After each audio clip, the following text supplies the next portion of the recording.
Donc, vous utilisez cette adresse simplifiée pour aller chercher le dossier. Donc, je vais l'utiliser avec vous ici. Voilà. Voilà, vous arrivez normalement ici, vous sélectionnez le dossier et vous allez ici demander de télécharger. Voilà. Donc, je vous avais demandé de créer un dossier, mais en fait, si vous téléchargez tout le dossier ici et pas son contenu, d'office, vous aurez le dossier qui va se télécharger, ça devrait être bon. Donc, vous avez lancé Illustrator, vous avez un panneau d'accueil certainement. Votre Illustrator est plutôt sombre, le mien est clair. J'ai changé l'interface parce que pour la projection, je trouve que le clair, c'était mieux. Vous devrez aller certainement, mais d'abord, on va créer un nouveau document, juste pour voir. Vous cliquez sur Créer nouveau. Voilà. Vous avez impression ici. Voilà. Vous pouvez choisir A4, peu importe. Vous cliquez sur Créer. C'est juste quelque chose qu'on ne va pas garder de façon document, c'est juste pour voir. Alors, vous devriez remarquer quelque chose de différent entre mon Illustrator et le vôtre. Dans le mien, il n'est pas flottant. C'est pas une fenêtre flottante. Et dans le vôtre, il doit certainement être flottant. Allez un peu vérifier dans le menu fenêtre. Est-ce que cadre de l'application chez vous, dans le menu fenêtre de l'Illustrator, est-ce qu'il est avec un petit V en face? Ça veut dire, et je vais l'enclencher ici, voilà. Ça veut dire que votre Illustrator peut être déplacé comme ça par sa barre du dessus, il peut être déplacé, on est d'accord? Et ça ne sert à rien quand on travaille sur un ordinateur avec un seul écran. C'est intéressant quand on a plusieurs écrans pour faire passer la totalité de l'application sur un deuxième écran, mais là, ça ne sert à rien. Donc, je vais vous demander une première chose, d'aller dans le menu fenêtre, décocher cadre de l'application. Ensuite, la palette des outils, vous allez la faire passer en 2 colonnes avec la petite double flèche ici. Ensuite, la palette des outils, vous allez demander qu'elle affiche tous les outils en allant ici sur les 3 petits points, dans le bas de la palette des outils. Et dans la palette qui s'ouvre, vous allez dans le menu ici en haut à droite et vous demandez Avancer. Voilà, et là vous avez une palette des outils qui vous montre. Elle a disparu, super. Pourquoi? Mystère. Mystère.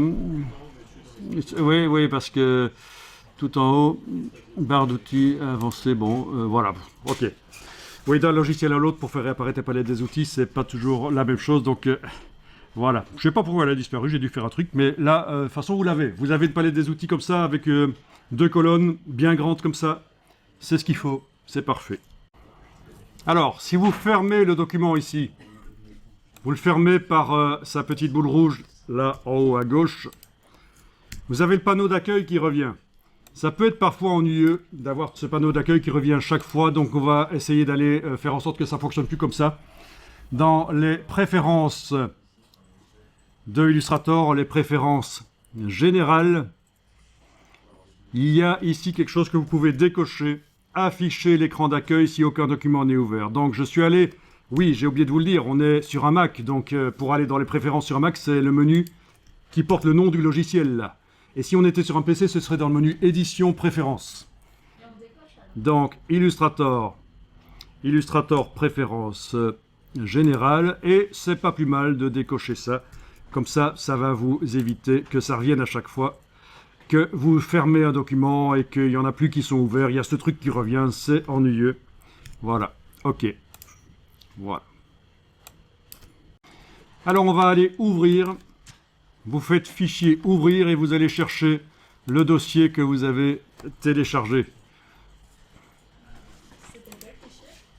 Le dossier qu'on a téléchargé du Google Drive qui s'appelle Teddy Bear. Ou quelque chose comme ça. Ça s'appelait comment? Non, le dossier sur le Google Drive s'appelle Teddy Bear. Donc en principe, vous avez un dossier Teddy Bear dans lequel vous avez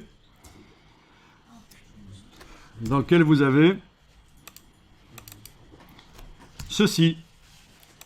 Vous avez un fichier Illustrator, un PNG et un weblog ici. Voilà.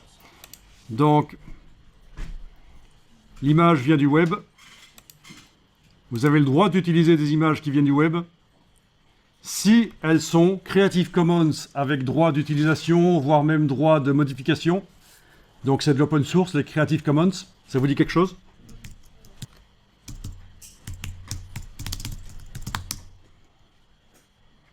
Voilà, si elles sont Creative Commons.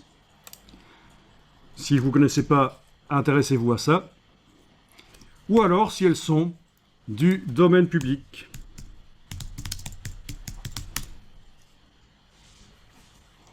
Le domaine public. Alors, pour répondre à ta question, je reviens en arrière. Oui, les Creative Commons, il y a des variantes de licence, bien sûr. Et voilà, ce dont tu me parles, c'est attribution. On peut utiliser l'image, mais il faut créditer, il faut citer l'auteur. C'est le bail. Voilà. Vous aurez un cours de droit d'auteur où ceci vous sera expliqué plus en détail, bien sûr, par un vrai pro. Vous pouvez utiliser l'image, mais seulement pour une licence, une utilisation non commerciale. Ça, c'est un autre type de licence Creative Commons, NC. Vous pouvez l'utiliser, mais pas la modifier. Voilà, ND. Vous devez la télécharger telle qu'elle, etc. Bon, voilà. Il y a plein de variantes, enfin plein, pas tellement, mais bon. Et alors, ce que je vous montre ici, c'est que pour trouver l'image, je suis passé par le moteur de recherche Bing, parce que dans Google, il est devenu plus difficile de télécharger des images en haute définition. Parce qu'ils ont eu un procès par une banque d'images, donc un site spécialisé dans la vente d'images, pour la publicité, pour les créateurs. Un site qui s'appelle Getty Images, qui a fait un procès à Google, parce que Google, quand on fait une recherche d'images dans Google, il y avait un bouton qui s'appelait « Afficher l'image ». Et ce bouton permettait d'afficher l'image en haute définition. Et ça posait des problèmes pour cette banque d'images. Donc le bouton afficher l'image dans Google a disparu et ça devient de plus en plus difficile d'avoir des images haute définition dans Google. Et c'est pour ça que je passe par Bing qui lui a toujours cette possibilité d'afficher l'image en haute définition. Et il y a d'autres moteurs de recherche. J'ai un collègue qui utilise le moteur russe Yandex. Il paraît qu'au niveau de la recherche d'images, c'était beaucoup plus riche. Il y a beaucoup plus de résultats. Donc voilà, je ne suis pas en train de dire qu'il faut utiliser Bing nécessairement, et vous pouvez utiliser Google si ça marche. Je dis pourquoi je ne suis pas passé par Google cette fois-ci. Et alors, dans les filtres, déjà, au niveau de la recherche, exceptionnellement, j'ai tapé en français parce que parfois il y a des choses qui n'apparaissent pas quand on tape en anglais. Teddy bear. Mais donc voilà, j'ai tapé ours peluche. Mais c'est exceptionnel, la plupart du temps je tape en anglais parce qu'il y a quand même plus de tags anglais sur les images. J'ai recherché bien sûr les images, c'est comme dans Google, en fait ça ressemble au moteur de recherche de Google. J'ai filtré, c'est comme dans Google. Au niveau du filtrage, j'ai demandé ici dans taille d'image de voir les images uniquement de 3000 sur 3000 en principe. Mais je vais retaper parce qu'apparemment ça n'est pas passé. Voilà, 3000 par 3000 pixels. Pour quand même avoir des images avec de la définition, quoique pour redessiner dans Illustrator, ça n'a pas trop d'importance en réalité, les images pourraient être floues, ça n'est pas un problème. J'ai filtré ici sur domaine public. Voilà, et là vous avez les Creative Commons aussi, qui sont inscrits comme ça, c'est différent dans Google, c'est inscrit différemment, mais le principe est le même. Voilà, mais moi j'ai choisi domaine public. Alors attention, parce qu'il faut, si on fait une utilisation commerciale d'une image qu'on trouve comme ça sur le web, il faut vraiment aller vérifier sur la page qui contient l'image originale, sur le site web, vérifier les conditions d'utilisation, parce qu'il y a des gens qui mettent des images sur le web en indiquant « Not in public domain ». Et quand vous faites une recherche comme ceci, forcément, ça risque d'arriver dans les images qui semblent être du domaine public. Donc, méfiez-vous. Alors on pourrait se dire, mais pourquoi ne pas faire les images soi-même? Ben oui, j'aurais pu prendre des ours et faire l'image moi-même. Mais bon, on ne peut pas toujours. Si je veux avoir l'image d'un éléphant ou d'une girafe ou quoi, je ne vais pas chaque fois aller au zoo. Je vais évidemment utiliser des images qui sont sur le web. Et je pourrais utiliser des images payantes, une banque d'images payantes, comme celle de Adobe, comme d'autres banques d'images, il y en a.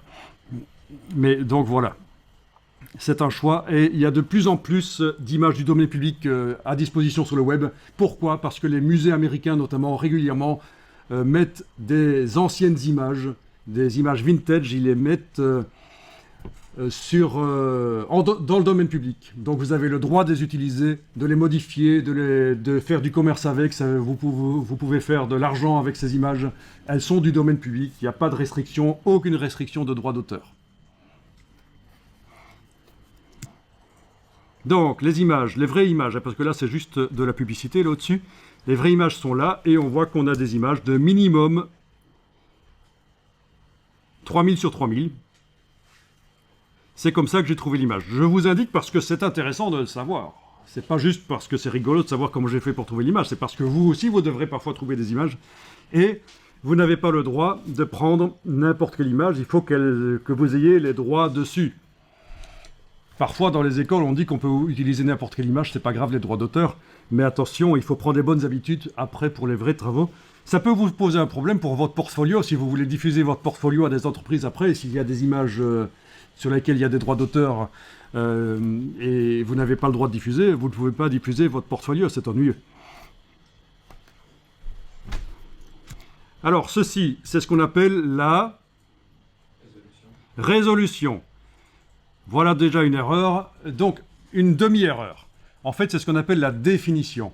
Parce que la résolution, c'est quelque chose qui n'intervient normalement que quand on imprime. Ça indique combien de pixels de l'image sont utilisés pour imprimer l'image sur une distance d'1 pouce. Mais dans le monde de la vidéo, d'une manière générale, on parle de résolution à la place de définition. Donc c'est pour ça que c'est une demi-erreur de dire que c'est la résolution.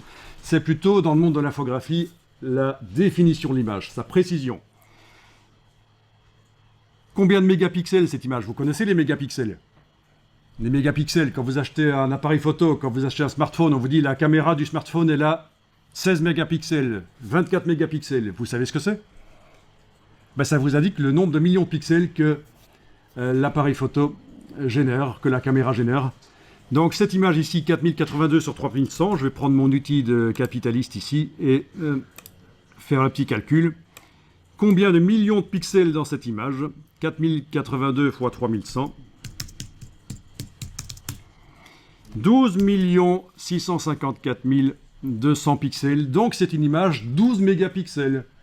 Voilà. Déjà, vous avez un peu, par rapport aux appareils photo, vous voyez un peu. Bien. Alors, bien entendu, il n'y a pas que le nombre de pixels qui indique la qualité de capture d'un appareil photo ou d'une caméra de smartphone. Il y a aussi l'électronique derrière, la qualité de l'optique, il y a plein de choses qui entrent en jeu. Donc surtout, ne faites pas une religion du nombre de pixels. Des appareils photo qui capturent 12 mégapixels peuvent donner des meilleures images que certains appareils qui font 40 mégapixels. Parce que les optiques sont meilleures sur le 12 mégapixels, parce que l'électronique est meilleure, le traitement d'image. Donc, le prof de photo vous expliquera ça plus en détail. Voilà, alors, j'ai donc cherché des images, et le principe, c'est que une fois que vous avez cliqué sur une image, ici je vais peut-être juste indiquer Wikipédia pour être certain de tomber sur des images wikipédiennes. Il n'y en a pas, forcément. Je vais faire avec autre chose. Voilà, ok. Je vous montre juste avec une autre image là, parce que sinon ça va être compliqué de trouver. Parce qu'il y a plein d'images où il faut s'inscrire sur les sites. Ce sont des sites qui répertorient des images du domaine public, mais il faut être inscrit avec une adresse mail, donc ça va me poser problème. Et Wikipédia, toute image Wikipédia est d'office du domaine public, il faut le savoir. Tout ce que vous voyez sur Wikipédia, vous avez le droit de l'utiliser, de le transformer, de faire de l'argent avec. Y compris le texte. Alors, quand vous avez donc fait comme j'ai fait ici, cliquer sur un résultat, vous avez ici dans Bing, c'est comme ça que ça marche, le petit signe plus, afficher l'image, elle s'affiche en haute définition, on peut zoomer dessus ou pas, ça n'a pas d'importance, on fait un clic droit, enregistrer l'image sous, on la met sur le disque dur, elle est sur le disque dur, voilà comment ça marche, c'est tout simple. Alors, les photos que vous faites vous-même, est-ce que vous avez le droit de les utiliser? Ça dépend de leur contenu. Quel contenu peut poser problème? D'accord, une image de Mickey Mouse à Disneyland, en effet, l'image de Mickey Mouse est sous copyright. Même si c'est toi qui prends la photo, tu n'as pas le droit de l'utiliser, en effet. De manière commerciale, on n'a pas le droit d'utiliser. Hein? Ah oui, si on voit la tête de quelqu'un aussi, le droit à l'image. La personne doit donner son droit pour qu'on exploite son image. Je reviens un peu sur Mickey Mouse. Il faut savoir que Disney a fait des procès à des gens, c'est surprenant. Notamment des gens qui ont dessiné des Mickey dans des toilettes publiques. Ils ont eu un procès. Donc ça va jusque-là. L'atomium, vous voyez cette chose avec des boules à Bruxelles. Des choses avec l'immense, ça fait 100 mètres de haut ce truc. Tout le monde voit ce que c'est l'atomium. Est-ce que j'ai le droit d'utiliser dans mes affiches les photos de l'atomium que je prends, voire même dessiner l'atomium? Je dessine les boules avec les tubes, c'est super, c'est excitant. Est-ce que j'ai le droit d'utiliser? Pourquoi? Il a été renouvelé. Oui, c'est géré par l'ASBL de l'atomium. Elle doit donner son autorisation pour toute utilisation de l'image de l'atomium, y compris des dessins. Donc si vous utilisez ça sur un flyer et qu'il vous tombe dessus, soit vous devez payer, soit vous devez détruire les flyers. Et je ne parle même pas de livres ou autre chose. Hein. La Tour Eiffel. La Tour Eiffel, est-ce qu'on a le droit d'utiliser une photo qu'on fait soi-même de la Tour Eiffel? Ah, question piège. Exactement, vous avez le droit d'utiliser l'image de la Tour Eiffel de jour, mais de nuit, les photos que vous faites de la Tour Eiffel de nuit, vous n'avez pas le droit de les utiliser pour des utilisations commerciales, parce que l'éclairage est sous copyright. Voilà. Et comment est-ce que... Oui, c'est tellement facile de se tromper, donc il faut demander un avis juridique éventuellement. Il y a des avocats spécialisés en droit d'auteur, des cabinets spécialisés en droit d'auteur qui peuvent éventuellement donner un avis. Alors, autre cas de figure, je veux faire un calendrier avec des Lamborghini, je photographie moi-même les Lamborghini, il n'y a pas de problème, je vais à Londres, je photographie moi-même les Lamborghini dans la ville. Ben non, parce que j'utilise le design d'une marque pour faire un produit et ça valorise énormément mon produit. Toute la valorisation de mon produit vient du fait que ce sont des Lamborghini et pas des Fiat Panda. Voilà. Même chose, vous avez un architecte connu à Bruxelles, c'est Horta. Il a fait plein de maisons Art Nouveau. C'est Art Nouveau ou Art Déco? Je pense que c'est Art Nouveau plutôt. Oui. Et vous n'avez pas le droit de photographier ces maisons et de les utiliser de manière commerciale pour faire un calendrier, une publication, quoi. Voilà, il y a des choses qui sont protégées. Il y a eu une histoire à propos des panoramas. Récemment, il y a quelques années, les gens qui faisaient dans les villes des panoramas interactifs, vous voyez, on met un appareil photo 360 degrés dans une ville, un bel endroit, et puis on a tout l'environnement qui est photographié, et bien ils ont dû flouter certaines parties de leurs photos à cause de justement certains bâtiments qui sont protégés au niveau des images, au niveau de l'architecture. Vous retrouverez ça très facilement sur le web. Autre cas de figure, j'utilise une image sous copyright, mais je redessine l'image. Je redessine par-dessus. Est-ce que c'est permis? Ben non. Si on peut, en superposant votre dessin à la photo, prouver que vous avez utilisé la photo, vous avez un problème de copyright. Si la photo est sous copyright. D'accord?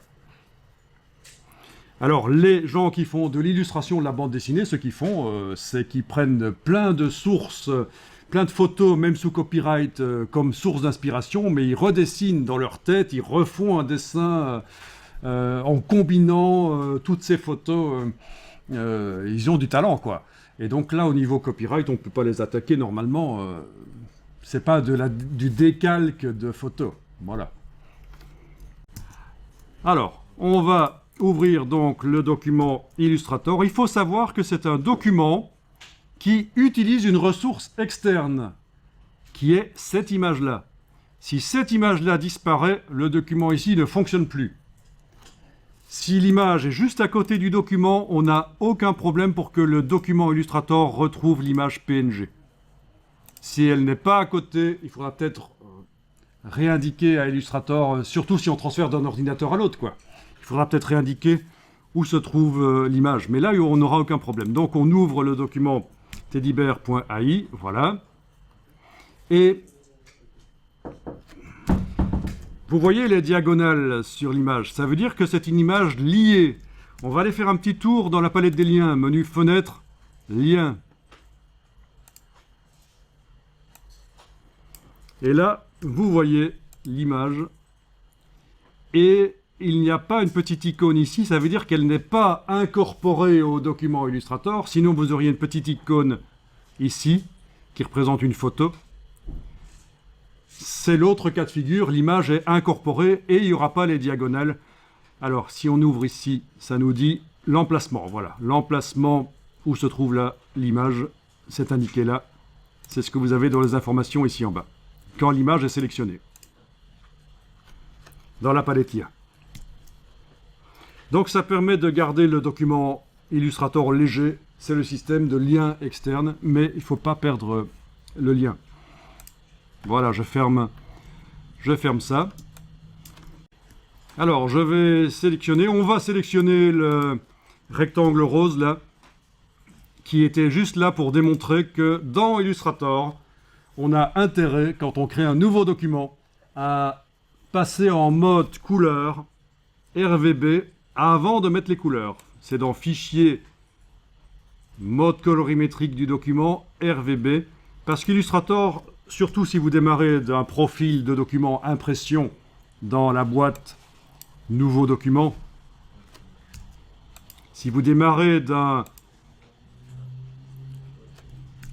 document de type impression, d'office, il est pré-réglé en CMJN, mais il vaut mieux le mettre en RVB. Donc vous voyez, on est dans une situation un peu schizophrénique là, parce que vous avez Adobe qui d'un côté nous dit tout document que vous faites, il vaut mieux que ce soit en RVB, même si c'est pour l'impression. Mais en même temps, quand on fait un document pour l'impression dans Illustrator, à l'origine, il est en CMJN. Et donc, au niveau du choix de couleurs, le nombre de couleurs que vous allez pouvoir mettre dans le document, ce sera beaucoup plus limité, ce sera plus difficile de travailler. Certains aiment bien travailler avec des documents CMJN dans Illustrator, parce que justement, ils ne peuvent pas mettre des couleurs saturées, ils ont exactement ce qu'ils veulent à la sortie. Bon, c'est discutable. Ça se défend, mais moi je vous conseillerais plutôt, on est en 2021, les illustrations, les logos que vous faites dans Illustrator, les icônes, tout ça, c'est destiné pas seulement à l'impression, mais aussi pour les smartphones, pour les écrans de toutes sortes, les TV. Donc pourquoi limiter la gamme des couleurs à l'appareil le plus pourri parmi tous ceux sur lesquels vous pouvez sortir vos créations, c'est-à-dire la presse de l'imprimeur? Il n'y a pas de raison. Quand vous invitez des gens à un repas, vous allez leur servir du vin. Vous n'allez pas leur servir du coca à tout le monde parce que parmi tous les gens que vous avez invités, il y en a un qui n'aime pas le vin. C'est la même chose ici.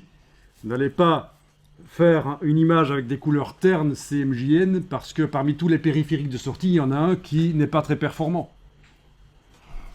Alors, je sélectionne donc le rectangle rose, touche suppression de caractères sur le clavier, voilà, on n'en avait pas besoin, c'était juste une petite démo avant.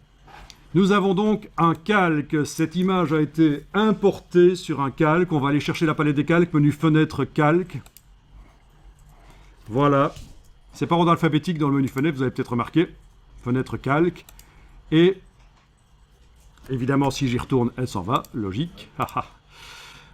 On va la rendre éventuellement flottante. Vous prenez, en cliquant et en bougeant, vous prenez le mot calque et vous le bougez. Vous avez une palette flottante.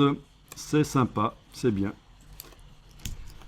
Dans les logiciels Adobe, on peut très rapidement se débarrasser de toutes les palettes qui sont sur la droite. C'est Shift Tab.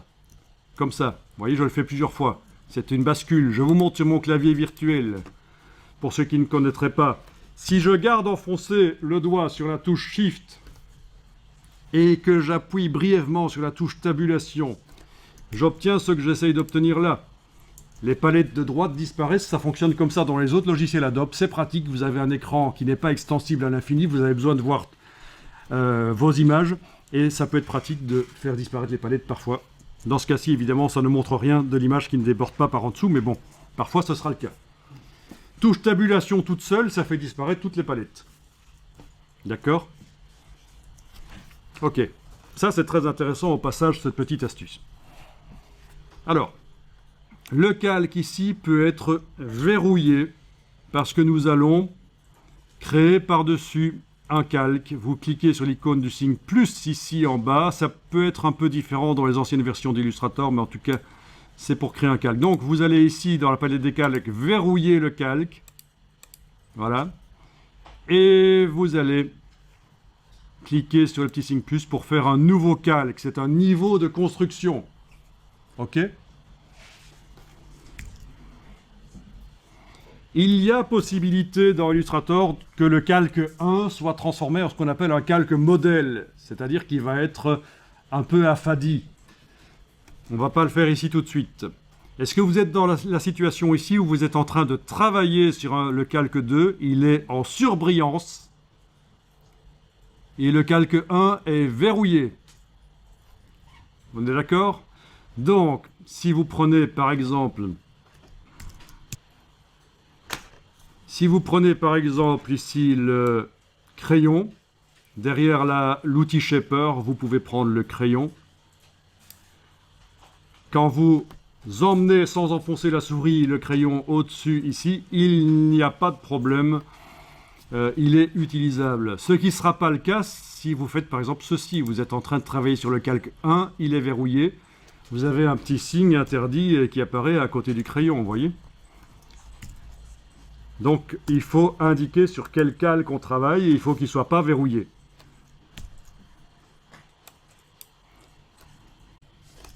Bien, alors ici, je vais dessiner la tête de l'ours de droite. Vous avez la touche Caps Lock qui peut permettre d'avoir, quand elle est enclenchée, le pointeur précis. Donc, je suis avec l'outil crayon que j'ai été chercher derrière l'outil Shaper. Ça va dessiner en blanc. Oui, on va faire en sorte que ça dessine en blanc, sans contour. Donc vous allez réinitialiser. Vous avez certainement ceci aussi qui est arrivé. Vous voyez du rose ici. La dernière couleur, la dernière forme que j'avais activée précédemment. Vous allez cliquer sur le bouton de réinitialisation ici. Voilà. Vous avez du fond blanc, contour noir. Vous allez maintenant mettre en avant-plan le contour en cliquant une fois sur lui comme ça et indiquer qu'il n'y a pas de contour. Voilà.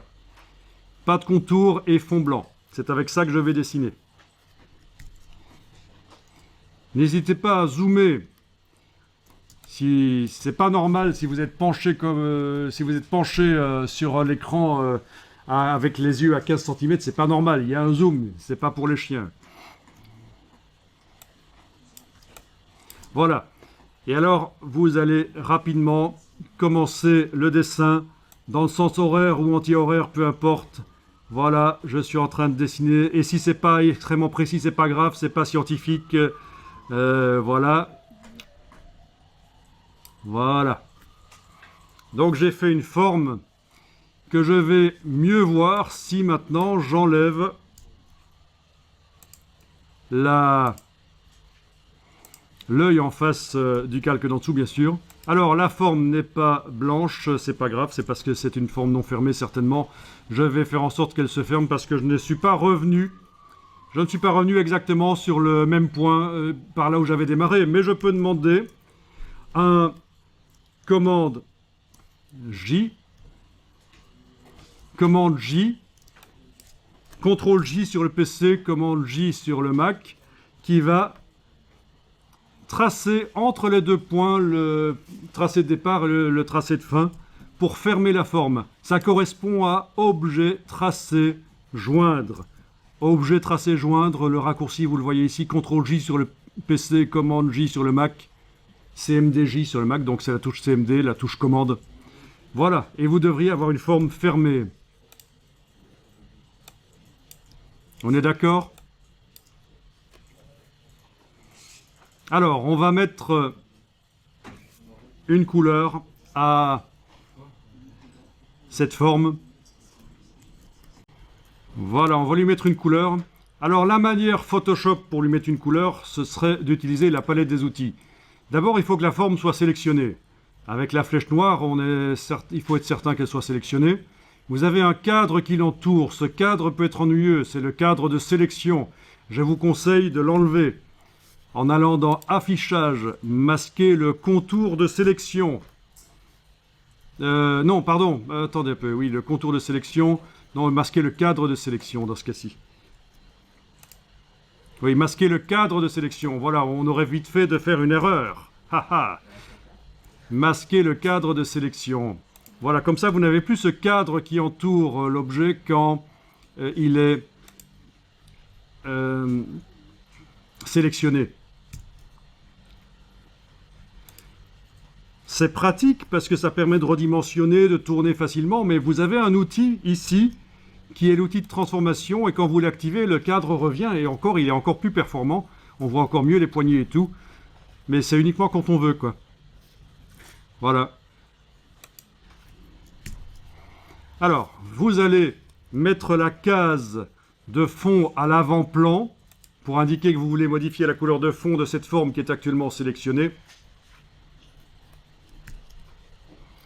Et au lieu de double-cliquer sur l'icône dans la palette des outils, on n'est pas dans Photoshop, dans Illustrator, il vaut mieux utiliser le nuancier. Parce que ça a beaucoup d'intérêt. C'est ce qui va permettre de modifier les couleurs d'une illustration très facilement par la suite. Plein d'objets, on va pouvoir modifier leurs couleurs facilement si la couleur a été créée par le nuancier. Donc, il faut de toute façon avoir mis la case de fond à l'avant-plan parce qu'on veut modifier le fond. On va mettre un fond blanc. Et on va aller chercher le nuancier. Donc menu fenêtre, nuancier. Vous avez le nuancier, vous le voyez? Oui, il est possible qu'il soit tout petit et attaché. Voilà, il est possible que ce soit comme ça en fait. Vous avez une série d'icônes et vous avez celle-ci qui est visible. Il va falloir cliquer dessus. Détacher le nuancier, voilà. Voilà. Vous allez pouvoir agrandir les icônes dans le nuancier en allant dans le menu du nuancier, donc c'est à cet endroit-ci, et en demandant affichage par grande vignette.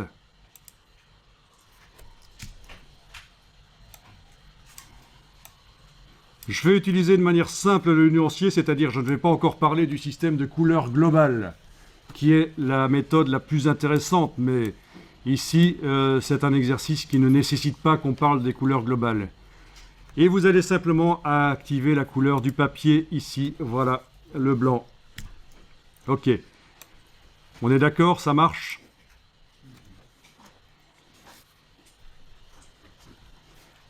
Alors, ce qui serait intéressant, c'est que le calque soit passé en transparence.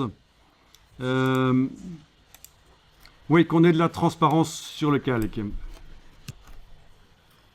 Alors, on n'est pas dans Photoshop et ce sera plus simple de mettre la transparence sur la forme plutôt que sur le calque. Donc, vous avez votre forme qui est sélectionnée. Donc, on oublie l'idée de mettre la transparence sur la totalité du calque. On va plutôt la mettre sur la forme elle-même. Vous allez maintenant dans le panneau Aspect, menu fenêtre Aspect. C'est une des palettes les plus importantes dans Illustrator. Et malheureusement, elle n'est pas beaucoup enseignée parce que les gens qui ont commencé dans Illustrator n'avaient pas encore cette palette et c'est vraiment génial. Je pense qu'en entreprise, c'est une des premières choses qu'on va vous demander de faire, voir un peu si vous utilisez la palette aspect ou pas pour faire certains travaux. La forme est sélectionnée. Vous avez les réglages pour le contour, les réglages pour le fond. À l'intérieur, vous avez l'opacité du contour, l'opacité du fond. Ce qui m'intéresse, c'est pas ça. Ce qui m'intéresse, c'est ici l'opacité générale de la forme. On clique sur le mot opacité. On va pouvoir réduire l'opacité. Et comme ça, vous allez pouvoir dessiner en voyant toujours le modèle derrière. Il suffit de cliquer à nouveau sur le petit lien opacité ici et aller modifier si vous voulez. Voilà, il y a des raccourcis pour modifier l'opacité. Voilà. Quand on redessine comme ça d'après photo, on peut avoir plein de formes et parfois pour faciliter les choses, on leur met dans un premier temps plein de couleurs différentes. Dans un premier temps. Alors, il y a beaucoup de choses à dire pour le dessin de cet ours au niveau... et je peux vous garantir que ceux qui connaissent déjà Illustrator vont apprendre des choses parce que Et il va y avoir des choses qui vont se passer au niveau du dessin. On va mettre des contours, on va faire en sorte que les contours... il y ait un double contour, un blanc épais, un noir moins épais. Le blanc épais sera en dessous. On va les transformer à un certain moment pour leur mettre des brushes artistiques par-dessus. Vous allez voir tout un processus de redessin de l'ours ici.